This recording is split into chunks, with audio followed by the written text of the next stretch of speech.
Hello students, polytechnic Libre learning में आप सभी का स्वागत है। तो डियर स्टूडेंट्स, प्रोडक्शन टेक्नोलॉजी के अंतर्गत जो 5वां चैप्टर है वो है बोरिंग के बारे में। तो आइए बोरिंग के सिलेबस पर हम एक नज़र डाल लेते हैं। आप देख पा रहे हैं कि बोरिंग का सिद्धांत, classification of boring machines and their brief description, specification of boring machines, boring tools, boring bars and boring heads. इसके अलावा लास्ट में है description of jig boring machine, यानी कि जिग बोरिंग मशीन का विवरण। तो आइए सिलेबस के अकॉर्डिंग हम शुरुआत करते हैं सबसे पहले बोरिंग की। तो बोरिंग का सिद्धांत हम जान लेते हैं कि क्या है। इसके पहले एक चैप्टर था ड्रिलिंग का। ड्रिलिंग में आपने पढ़ा था कि ड्रिल के द्वारा, जो कि एक मल्टी पॉइंट कटिंग टूल होता है, उसके द्वारा हम किसी सतह पर छिद्र बना सकते हैं। तो छिद्र बनाने की प्रक्रिया ड्रिलिंग कहलाती है। तो पहले से बने हुए छिद्र के व्यास को और बड़ा करने की जो प्रक्रिया है वो बोरिंग कहलाती है। तो बोरिंग में हम क्या करते हैं, एक बोरिंग टूल होता है, उसके द्वारा पहले से बने हुए छिद्र के व्यास को हम और बड़ा करते हैं, या कहना चाहिए कि छेद को और बड़ा करते हैं। ये कई बार ये ऑपरेशन सतह परिष्करण की, जो पहले से बना हुआ छेद है उसको सतह परिष्करण यानी सरफेस फिनिश करने के लिए, या उसको सही या ठीक करने के लिए भी किया जाता है। तो इसमें बोरिंग का सीधा कॉन्सेप्ट है, इसमें सिंगल पॉइंट कटिंग टूल का यूज किया जाता है। तो यहाँ देखिए, ये ड्रिलिंग के द्वारा बना हुआ छिद्र था, तो बोरिंग के द्वारा ये सिंगल पॉइंट कटिंग टूल होता है, जो कि किसमें लगा होता है, बोरिंग बार में। बोरिंग बार एक तरीके का, आप मान लीजिए, रॉड होती है। जैसे कोई संकीर्ण जगह है तो वहां पर सीधे ही एक सिंगल पॉइंट कटिंग टूल तो प्रवेश नहीं कर सकता है। तो बोरिंग बार एक रॉड होती है जिसपे सिंगल पॉइंट कटिंग टूल को लगाया जाता है, और उसको फिर क्या करते हैं, छिद्र में प्रविष्ट करा करके उसके व्यास को और बड़ा किया जाता है। तो ये जनरली जो मशीन होती है, लेथ मशीन, जो हमने पहले पढ़ चुके हैं, उस पर सीधे जो चक होता है या इस तरीके का जो वर्क होल्डिंग डिवाइस होता है, उसमें जॉब को हम ग्रिप करा देते हैं, पकड़ा देते हैं, और फिर ये बोरिंग बार के द्वारा या सिंगल पॉइंट कटिंग टूल के द्वारा उसके व्यास को हम और बढ़ा सकते हैं। तो इसमें कारखंड क्या होता है, रोटेट होता है, और सिंगल पॉइंट कटिंग टूल को उसके अंदर ले जाते हैं। जैसे आप देख पा रहे हैं, बोरिंग बार में ये सिंगल पॉइंट कटिंग टूल लगा हुआ है, इसको इसके अंदर ले करके, देखिए पहले ड्रिलिंग का व्यास इतना था, और देखिए बड़ा यहां पर इस तरीके से कर दिया। तो पहले से बने हुए छिद्र के व्यास को और बड़ा करने की प्रक्रिया को बोरिंग कहते हैं। तो पहले से ड्रिल किए गए छिद्र के व्यास को बड़ा करने की प्रक्रिया क्या कहलाती है, बोरिंग कहलाती है। बोरिंग एक मशीनिंग प्रक्रिया है जिसमें एक सिंगल पॉइंट कटिंग टूल का उपयोग किसी वर्क पीस में पहले से मौजूद छिद्र को बड़ा करने में किया जाता है। तो सिंपल सी बात है कि इसमें बोरिंग में किसका यूज किया जाता है, सिंगल पॉइंट कटिंग टूल का उपयोग करके हम वर्क पीस में पहले से मौजूद छिद्र के व्यास को और बड़ा करते हैं। यह प्रक्रिया जो बोरिंग की, अक्सर धातु कर्म में विशिष्ट व्यास सहनशीलता प्राप्त करने में, यानी कि टॉलरेंस प्राप्त करने में, सतह परिष्करण में सुधार करने या सटीक बेलनाकार आकार बनाने के लिए उपयोग की जाती है। बोरिंग को विभिन्न मशीनों पर किया जा सकता है, जैसे कि लेथ मशीन पे हम कर सकते हैं, मिलिंग मशीन में भी हम बोरिंग ऑपरेशन कर सकते हैं। तो इसमें आगे हम पढ़ते हैं बोरिंग मशीनों के प्रकार की, टाइप्स ऑफ बोरिंग मशीन्स। तो कुछ सामान्य प्रकार नीचे दिए गए हैं, जैसे क्षैतिज बोरिंग मशीन। तो नाम से ही पता चल रहा है कि इसमें जो स्पिंडल होता है वो क्षैतिज स्थिति में होता है, तो उसको हम कहते हैं क्षैतिज बोरिंग मशीन। तो इसमें स्पिंडल क्षैतिज रूप से अव्यवस्थित या स्थित होता है। वर्क पीस को एक टेबल पर रखा जाता है जिसे विभिन्न दिशाओं में समायोजित किया जा सकता है। क्षैतिज बोरिंग मशीन में कारखंड को एक टेबल पर रखा जाता है, और उस टेबल को हम क्या कर सकते हैं, विभिन्न दिशाओं में समायोजित या एडजस्ट कर सकते हैं। दूसरी होती है, ये हम अक्ष के आधार पर बात कर रहे हैं। अगर स्पिंडल की अक्ष क्षैतिज है तो क्षैतिज बोरिंग मशीन कहेंगे, यदि अक्ष ऊर्ध्वाधर है तो उसको कहेंगे ऊर्ध्वाधर बोरिंग मशीन या वर्टिकल बोरिंग मशीन। तो इसमें स्पिंडल ऊर्ध्वाधर स्थिति में स्थित होता है, और वर्क पीस को आमतौर पर, जब ऊर्ध्वाधर स्थिति में होता है तो वर्क पीस को आमतौर पर बोरिंग टूल के नीचे एक घूर्णन तालिका या टेबल पर रखा जाता है। घूर्णन मतलब वृत्ताकार एक टेबल होती है, उस पर रखा जाता है। तो इस तरीके से हो गया ऊर्ध्वाधर बोरिंग मशीन। तीसरा होता है जिग बोरिंग मशीन। तो नाम से पता चल रहा है, जिग और फिक्सचर आपने पढ़े होंगे। तो ऐसी बोरिंग मशीन होती है जिसमें कारखंड को पकड़ने और सहारने के लिए जिग का प्रयोग किया जाता है। तो जिग क्या करता है, उसको कारखंड को मजबूती से पकड़ने और सहारने के साथ साथ कटिंग टूल जो होता है, कटाई औजार, उसको गाइड करने या रास्ता दिखाने का भी कार्य करता है। ये हमने जो जिग एंड फिक्सचर वाला जो हमारा चैप्टर है उसमें हमने पूरा उसको पढ़ाया हुआ है। आप प्लीज उस चैप्टर को और डिटेल के लिए पढ़ सकते हैं। तो जिग का उपयोग करते हुए उच्च परिशुद्धता वाले बोरिंग के लिए इसका उपयोग किया जाता है, तो वो कहते हैं जिग बोरिंग मशीन। अभी आगे इसी चैप्टर में हम पढ़ेंगे। अगला होता है लाइन बोरिंग मशीन। ये बड़े मशीनरी घटकों जैसे इंजन ब्लॉक हो गया, गियर बॉक्स हो गया, उसमें मौजूद छिद्रों को बड़ा करने या कहना चाहिए संरेखित करने के लिए, अलाइन करने के लिए ये उपयोग किया जाती है लाइन बोरिंग मशीन को। अगला है सिलेंडर बोरिंग मशीन। इसमें आंतरिक दहन इंजनों की जो सिलेंडर होते हैं, यानी इंटरनल कंबशन इंजन्स के जो सिलेंडर्स होते हैं, आईसी इंजन्स के सिलेंडर्स, उनमें बोरिंग के लिए उपयोग किया जाता है ये बोरिंग ऑपरेशन को। यानी उनमें बने हुए छिद्रों को परिशुद्ध करने के लिए, व्यास को बड़ा करने के लिए या सरफेस फिनिश करने के लिए बोरिंग ऑपरेशन किया जाता है। तो ये सटीक विमाएं तथा सतह परिष्करण सुनिश्चित करता है। जो आईसी इंजन्स के जो सिलेंडर्स होते हैं, बोरिंग ऑपरेशन के द्वारा हम सटीक विमाएं और सतह परिष्करण सुनिश्चित करते हैं। अगला है गहरी छिद्र बोरिंग मशीन। जैसा कि नाम से पता चल रहा है, बहुत डीप होल यानी कि गहरे छिद्र करने के लिए ये बोरिंग मशीन का प्रयोग किया जाता है। तो गहरे छिद्रों को बोर करने के लिए इसका उपयोग किया जाता है।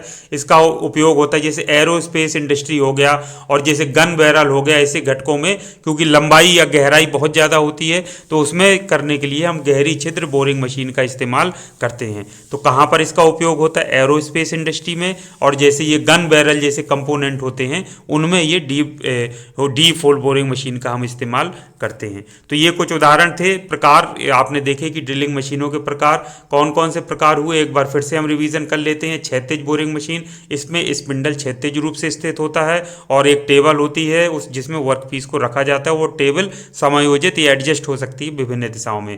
ऊर्ध्वाधर बोरिंग मशीन में जो स्पिंडल होता है वो ऊर्ध्वाधर स्थिति में स्थित होता है और इसमें जो टेबल होती है जिस पर कारखंड को या वर्कपीस को रखा जाता है वो जनरली घूर्णन टेबल होती है, यानी कि वो घूम सकती है, जनरली सर्कुलर होती है।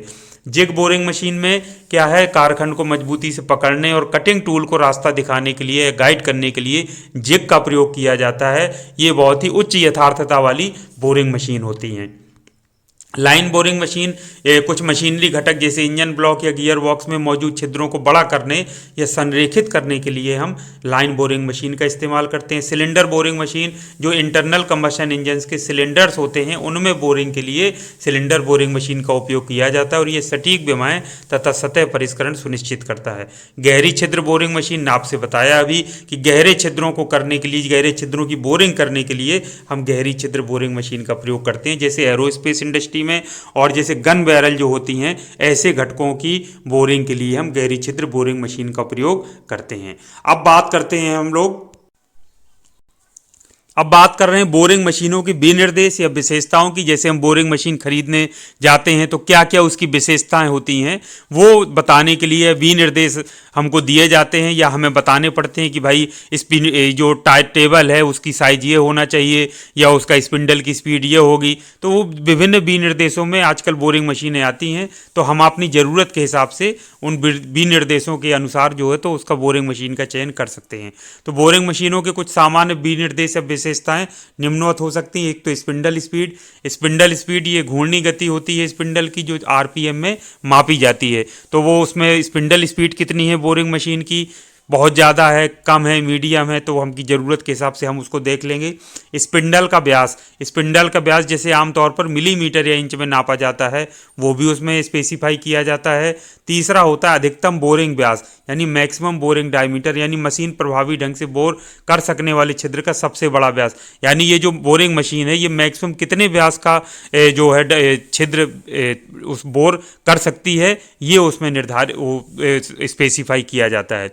टेबल का आकार, यानी टेबल का साइज क्या है, टेबल की लंबाई और चौड़ाई कितनी है, यानी इसमें टेबल की विमाएं बताई जाती हैं कि टेबल की लंबाई इतनी है, चौड़ाई इतनी है। पांचवा है आपका ट्रेवल, यानी ट्रेवल XYZ जो या किसी भी दिशा में कितना मैक्सिमम ट्रेवल कर सकती है, ये इसमें बताया जाता है कि टेबल XYZ दिशाओं में इतनी इतनी दूरी तय कर सकती है। अगला है छठवां है टूल फीड रेट, जिस दर से कटिंग टूल वर्क पीस में आगे बढ़ता है आमतौर पर प्रति चक्कर इकाइयों में इसको मापा जाता है, उसको कहते हैं टूल फीड रेट। सातवां है मोटर की शक्ति, तो मोटर की जो शक्ति होती है, जो उसमें मोटर लगा होता है, उसको अक्सर हम हॉर्स पावर में या फिर किलोवाट में उसमें दिया रहता है। और आठवां है सटीकता और सहनशीलता, यानी इसकी एक्यूरेसी और टॉलरेंस कितना है। ये जो मशीन है वो कितनी सटीकता और टॉलरेंस के साथ ये जो बोरिंग ऑपरेशन है वो कर सकती है, इसको भी स्पेसिफाई किया जाता है। 9वां है टूल प्रकार और टूल होल्डर, यानी मशीन में किस प्रकार के कटिंग टूल्स को इस्तेमाल किया जा सकता है और उनको जो संबंधित टूल होल्डर हैं वो किस प्रकार से हैं। तो समायोजन यानी एडजस्टमेंट की बात होती है कि किस किस प्रकार के टूल्स को, कटिंग टूल्स को हम इसमें एडजस्ट कर सकते हैं या इस्तेमाल कर सकते हैं, और वो संबंधित टूल होल्डर कौन कौन से हैं जिनको हम इस मशीन में उपयोग कर सकते हैं। इसके अलावा एक नियंत्रण प्रणाली बड़ी इंपॉर्टेंट होती है कि भाई इसमें नियंत्रण प्रणाली कौन सी है।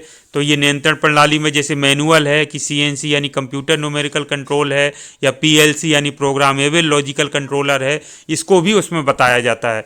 तो ये मशीन की कुछ विशेषताएं होती हैं जिनको स्पेसिफाई किया जाता है या विनिर्देशों के रूप में दिया जाता है। तो एक बार फिर से ऊपर से नीचे देख लेते हैं। तो हम अपनी ज़रूरत के हिसाब से अलग अलग बहुत सारी आजकल मशीनें आती हैं, सबके अलग अलग विनिर्देश या स्पेसिफिकेशंस होते हैं। तो ज़रूरत के हिसाब से जो स्पेसिफिकेशंस हमारे लिए बेस्ट सूट करते हैं, या मान लीजिए हमारी इंडस्ट्री है जिसके लिए हमको ये बोरिंग मशीन खरीदना है, तो जो बेस्ट सूट करेगी हम उसको क्या करते हैं, खरीद लेते हैं। तो वो स्पेसिफिकेशंस में क्या क्या आती हैं मशीन की विशेषताओं में, स्पिंडल की गति, स्पिंडल स्पीड कितनी है, स्पिंडल का व्यास कितना है, अधिकतम बोरिंग व्यास कितना है, टेबल का साइज क्या है, टेबल ट्रेवल कितना कर सकती है, XYZ कितनी डिस्टेंस ट्रेवल कर सकती है, टूल फीड रेट क्या है, मोटर की शक्ति कितनी है, सटीकता और सहनशीलता क्या है, जो बोरिंग मशीन जो उत्पाद बनाएगी उसमें टूल प्रकार और टूल होल्डर क्या है, किस प्रकार के टूल को समायोजित कर सकते हैं, और नियंत्रण प्रणाली कौन सी है, मैनुअल है सारा चीज़ की, कंप्यूटर न्यूमेरिकल कंट्रोल है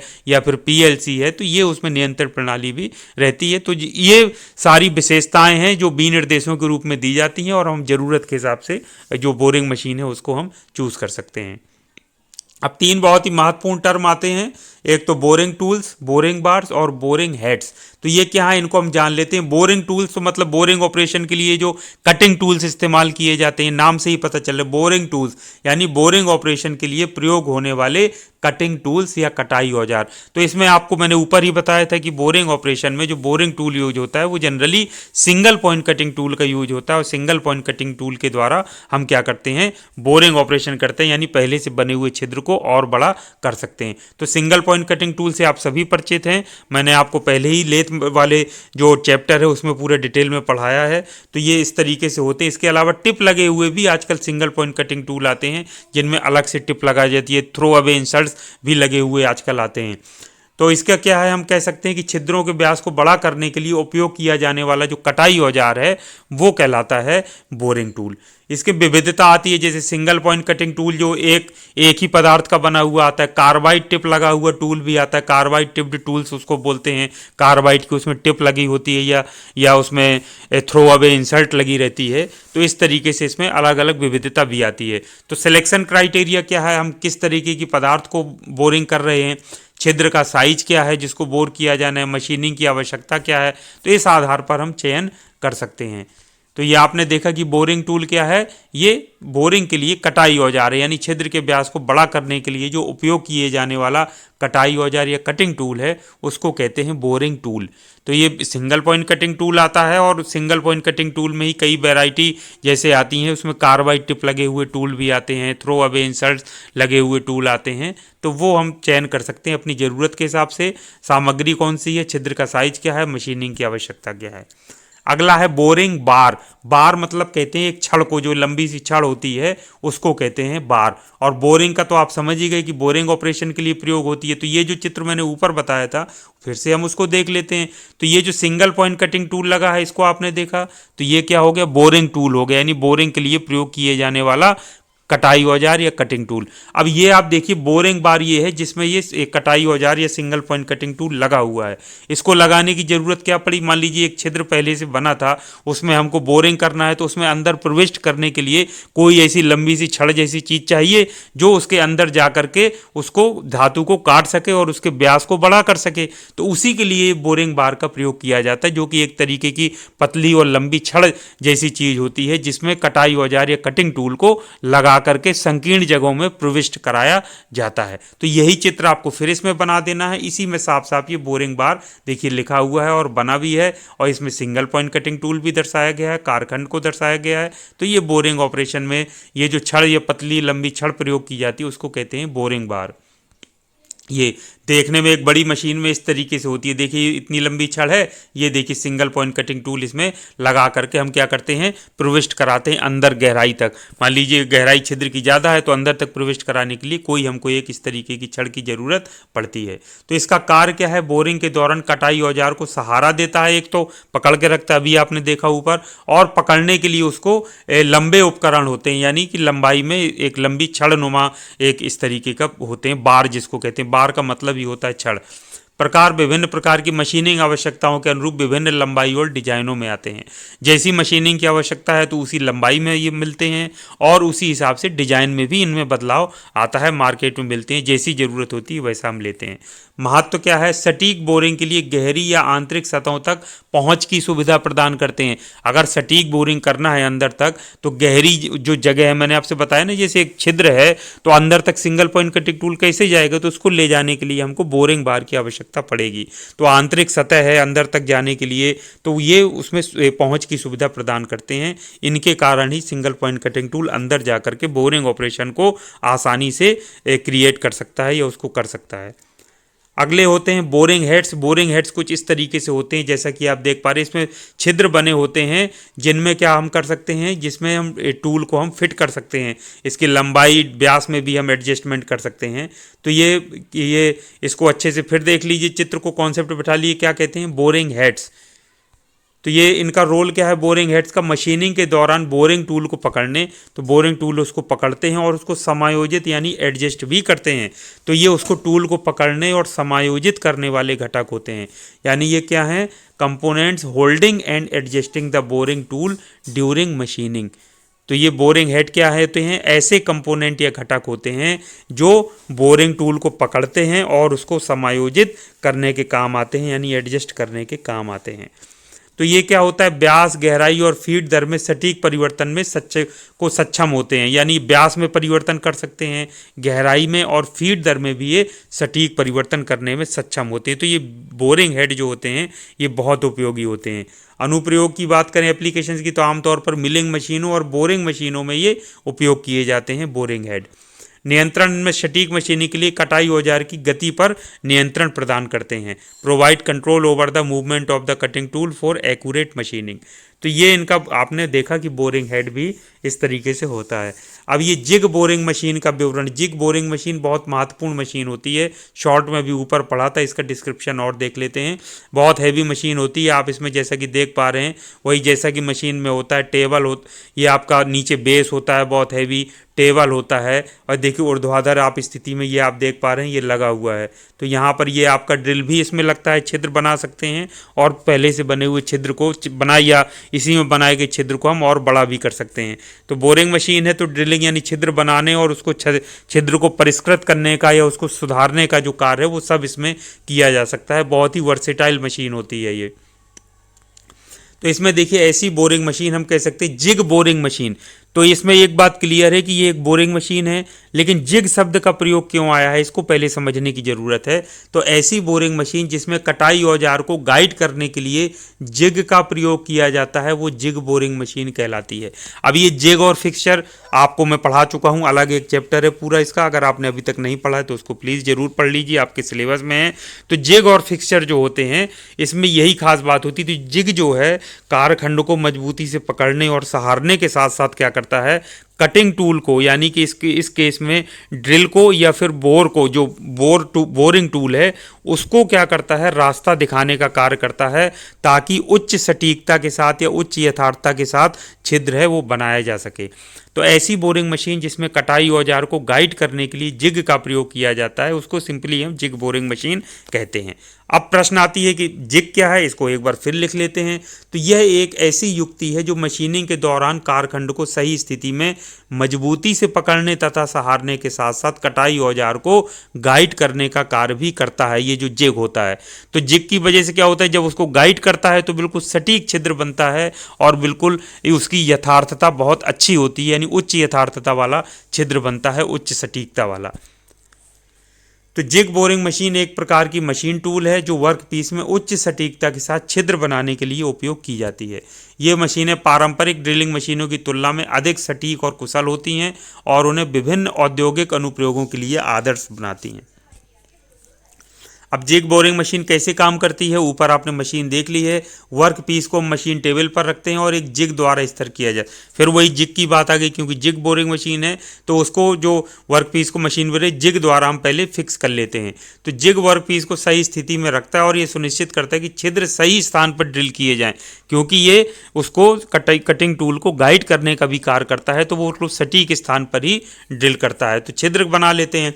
अब स्पिंडल पर एक ड्रिल लगा देते हैं, या बोरिंग टूल, अगर छिद्र बना रहे हैं तो ड्रिल का प्रयोग करेंगे, और नहीं तो हम बोरिंग टूल का प्रयोग भी कर सकते हैं। तो इसमें छिद्र बना भी सकते हैं, और छिद्र में जो उसके व्यास को बड़ा करने का कार्य है, सतह परिष्करण का कार्य है, वो भी हम इसमें कर सकते हैं।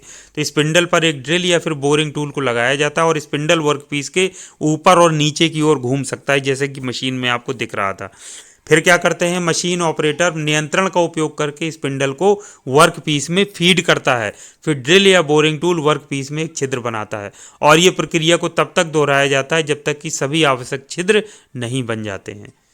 अब जिग बोरिंग मशीन के लाभ क्या है, एक तो उच्च सटीकता हमको मिलती है, तेज गति, बहुमुखी प्रतिभा, सतह की गुणवत्ता बहुत उच्च मिलती है, और जिग बोरिंग, तो ये जिग की सहायता से ये बोरिंग की जाती है। तो ये सारे लाभ हैं जो हमको जिग बोरिंग मशीन से मिलते हैं। उच्च सटीकता, तेज गति, बहुमुखी प्रतिभा, सतह की गुणवत्ता उच्च, और जिग बोरिंग, ये सारे के सारे हमको लाभ हैं जो हमको जिग बोरिंग मशीन से मिलते हैं। अब मशीन का उपयोग क्या है, ये जिग बोरिंग मशीन का एक तो साफ्ट और अच्छे बनाने में, यानी अत्यधिक सटीक साफ्ट और अच्छे बनाने के लिए प्रयोग किया जाता है। रोलर्स और बेरिंग निर्माण के लिए, रोलर्स और बेरिंग्स आप जानते हैं कि मैकेनिकल मशीन कंपोनेंट्स होते हैं जिनका बहुतायत से प्रयोग किया जाता है, वो उनके निर्माण में। डाई और कटिंग टूल्स के निर्माण में प्रयोग होता है। ऑटोमोबाइल और एरोस्पेस पार्ट्स के निर्माण में प्रयोग होता है। तो ये बहुत सारे ऐसे उद्योग इंडस्ट्रीज़ हैं जहाँ पर जिग बोरिंग मशीन का प्रयोग बहुतायत से किया जाता है। तो इस प्रकार से सिलेबस के अकॉर्डिंग हमने सारे के सारे चैप्टर्स कवर किए। अब आपकी जिम्मेदारी है कि नोटबुक लेकर पेन से पूरे के पूरे पॉइंट्स नोट करिए, जो चित्र बनाने लायक हैं 2D में वो आपको बना लेना है, कॉन्सेप्ट क्लियर रखना है। इन्हीं को जब आप एक बार नोट्स बना लेंगे, समझ में आपको आ गया होगा, मुझे पूर्ण विश्वास है। लेकिन नोट्स बनाने से आपको एक बार बहुत अच्छे से आपके माइंड में बैठ जाएगा। नोट्स तैयार होंगे तो परीक्षा के समय यही नोट्स आपको रिवाइज करने के काम आएंगे, और जब आगे चल करके हायर स्टडी में आप जाएंगे तो फिर यही नोट्स आपके काम आने वाले हैं, क्योंकि ये टॉपिक आपको बार बार मिलते ही रहेंगे, चाहे आप जितने आगे बढ़ते जाइए। तो शुभकामनाओं के साथ मैं आज की इस वीडियो को यहीं समाप्त करता हूं। Thank you very much. आप सभी का दिन मंगलमय हो।